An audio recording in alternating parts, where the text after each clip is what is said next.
जो पढ़ाया वही आया। साइंस का आज पेपर था आरबीएससी बोर्ड वालों का, तो बहुत सारी शुभकामनाएं आप सभी को। जो जो हमने पढ़ा था वही वही पेपर में आया।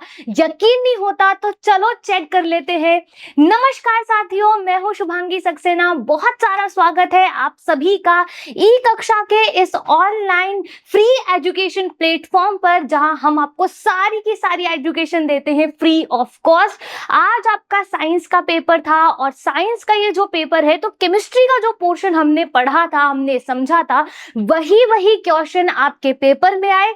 यकीन नहीं होता तो चलो आओ चेक कर लेते हैं।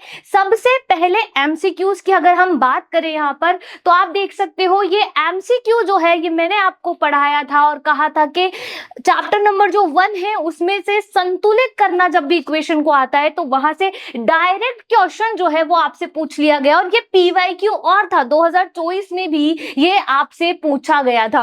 नेक्स्ट अगर हम क्वेश्चन की यहाँ पर बात करें, तो जो नेक्स्ट क्वेश्चन है, मैंने आपको बोला था कि सक्रियता श्रेणी आप याद कर लो, और ट्रिक भी याद कराई थी मैंने कि कटरीना ने कार मांगी ऑडी जैन फरारी, फिर भी हाय क्यों मिली उसको सिल्वर और हाइग्रेंशियम और गोल्ड वाली। तो आपसे डायरेक्ट पूछ लिया था कि अभिक्रियाशीलता का सही क्रम जो है वो आपको बताना है। तो आप देख लो, जिंक, मैग्नीशियम और आयरन आपको दिया है, और यहां पर लिखा हुआ है जिंक लिखा हुआ है, आयरन लिखा हुआ है और मैग्नीशियम लिखा हुआ है। तो जो सबसे ऊपर आता है वो सबसे ज्यादा क्रियाशील होता है। पूरा का पूरा मैंने आपको अच्छे से समझाया था।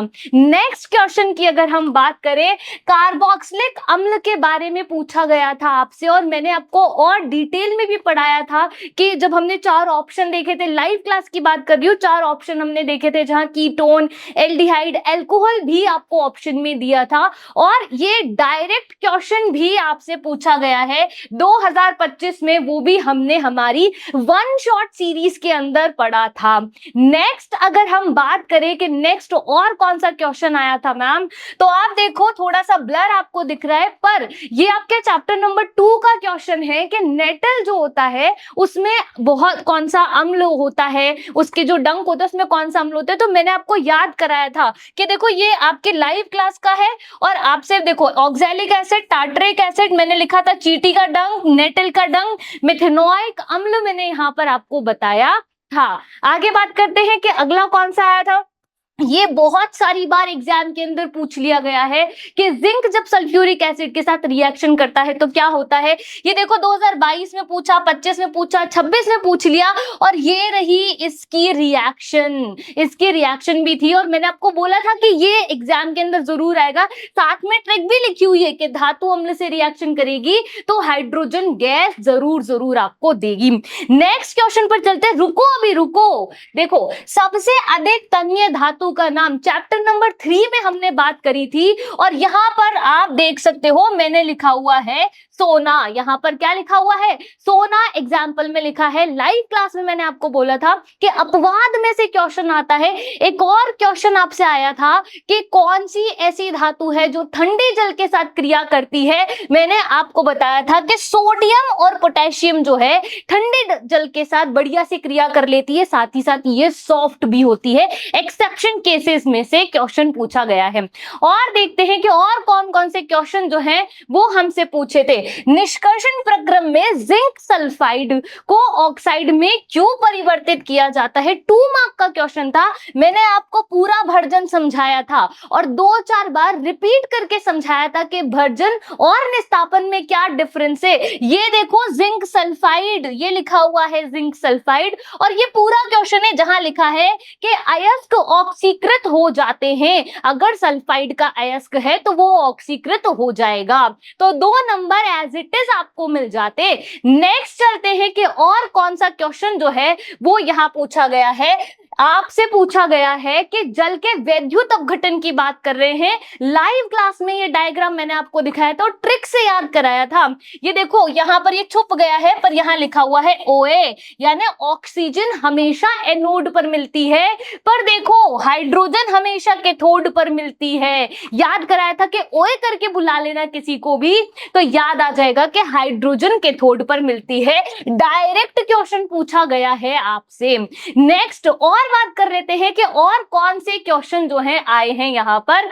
तो देखो, ये 20 नंबर का क्वेश्चन है, प्लास्टर ऑफ पेरिस के साथ आपकी रिएक्शन पूछी है कि जल मिलाओगे तो क्या प्रभाव पड़ेगा, और जल की अभिक्रिया का जो रासायनिक समीकरण है वो लिखना है। तो आप देखो कि प्लास्टर ऑफ पेरिस का रासायनिक सूत्र हमने लिखा है।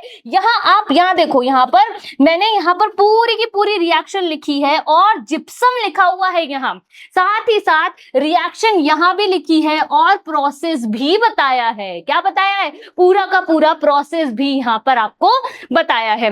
नेक्स्ट क्वेश्चन पर चलते हैं। जलीय कॉपर सल्फेट और धोने के सोडे के क्रिस्टलीय अणुओं में क्रिस्टलन जल के आधार पर विभेद करो। ये क्वेश्चन मैंने आपको सिखाया था कि ये जो आपका जलीय कॉपर सल्फेट है CuSO4.5H2O होता है, ये बताया था मैंने कल की लाइव क्लास में। और जो धोने का सोडा है वो भी बताया था कि Na2CO3.10H2O होता है। बताया था कि नहीं बताया था? नहीं याद है तो लाइव सेशन जो है वो जाकर के वापस से देखो।